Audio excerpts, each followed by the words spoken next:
Hi, so today we'll be doing bureaucracy given by Max Weber. So now what basically bureaucracy is? Bureaucracy is the purest type of exercise of legal authority.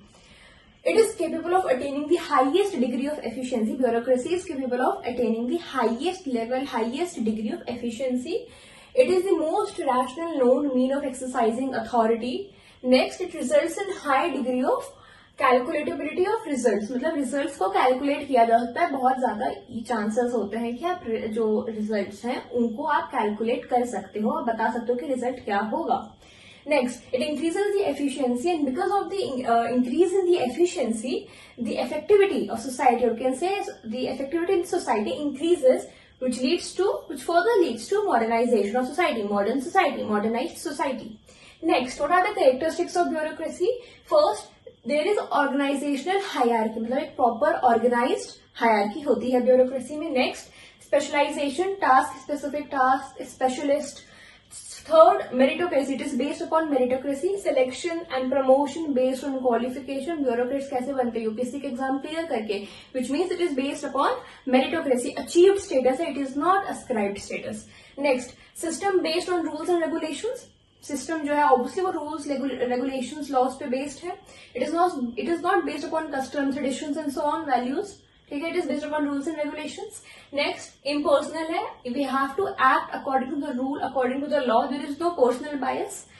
Career oriented है. Okay, now bureaucracy basically creates efficiency. Now this efficiency is based on rationality. This rationality leads to over rationality.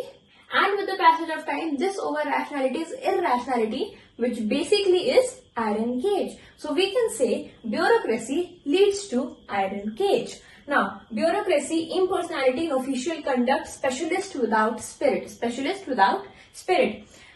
Bureaucracy, the bureaucrats, initially they are rule governed. Rule उनको govern करती है कि तुम्हें ऐसे करना है, ऐसे करना है.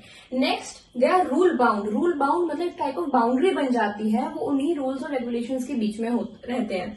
First, initially rule governed, next rule bound, and then it leads to red tapism, which is basically due to increased over rationality.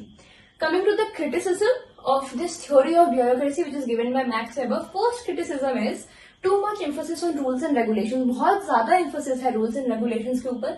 No importance given to informal group. बहुत ही ज्यादा फॉर्मल है ये चीज. ब्यूरोक्रेसी, ब्यूरोक्रेट्स फॉर्मल है, इसमें informal group को उतना importance नहीं दिया जाता है. Next, involve lot of paper work due to increase rules and regulation. बहुत ज्यादा पेपर वर्क होता है क्योंकि इतने ज्यादा रूल्स एंड रेगुलेशन, इतने सारे लॉज है.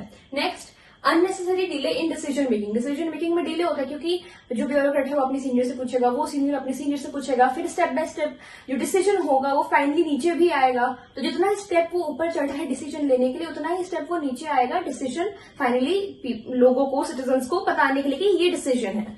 So unnecessary delay in decision making, not suitable for business organization क्योंकि डिले बहुत ज्यादा होता है.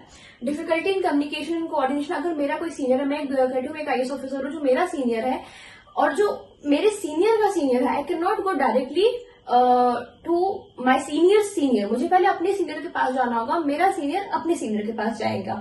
That's the rule. So difficulty in communication and coordination, एक स्टेप चढ़ना पड़ेगा. Limited scope for limited resource. Next, leads to increase authoritarianism. बहुत ज्यादा अथॉरिटेरियनिज्म.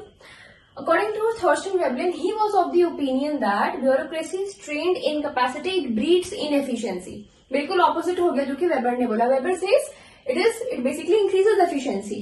ये कहते हैं it breeds inefficiency. Next, Victor Thompson, he used the term bureaupathology instead of bureaucracy. Bureaupathology is basically he tried to term it as a disease. Pathology किसको बोलते हैं? किसी भी चीज को डिजीज को बोलते हैं, तो ब्यूरोपैथोलॉजी he terms it as a disease. Peter Bloch says real bureaucracy is different from Weber's bureaucracy. जो वेबर ने बताया है ब्यूरोक्रेसी के बारे में, ये अलग है. जो रियल ब्यूरोक्रेसी होती है वो अलग है, बिल्कुल, मतलब they are the opposite things. ये पीटर ब्लॉ का ओपिनियन था. रियल ब्यूरोक्रेसी का पीटर ब्लॉ ने कैरेक्टरिस्टिक्स भी दिया है. He says that real bureaucracy is when there is rise of informal bureaucracy. Flexibility increase होती है.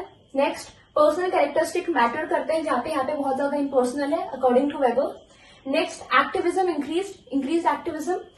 इनफॉर्मल नेटवर्क है, यहाँ पे फॉर्मल नेटवर्क है. Next, absence of hierarchy. यहाँ पे organisational hierarchy, proper organised hierarchy है, बट यहाँ पे क्या है, absence of hierarchy. Next, lack of formality. यहाँ पे प्रॉपर फॉर्मल चीजें होती है, यहाँ पे लैक ऑफ फॉर्मेलिटी है. So this is it for bureaucracy given by max weber. Thank you.